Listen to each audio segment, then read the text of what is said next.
A Little Princess by Frances Hodgson Burnett. Chapter 3. Ermengarde.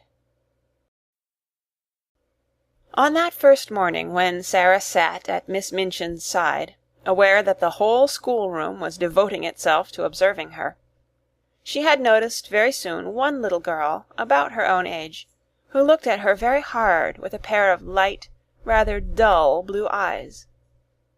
She was a fat child who did not look as if she were in the least clever, but she had a good-naturedly pouting mouth.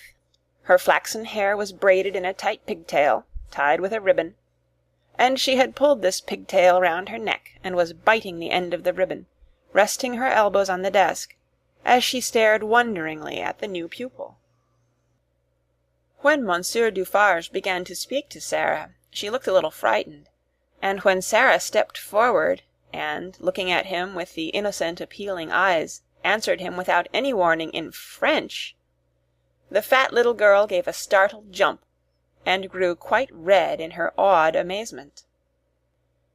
Having wept hopeless tears for weeks in her efforts to remember that la mère meant the mother, and le père the father, when one spoke sensible English, it was almost too much for her to suddenly find herself listening to a child her own age, who seemed not only quite familiar with these words, but apparently knew any number of others, and could mix them up with verbs as if they were mere trifles.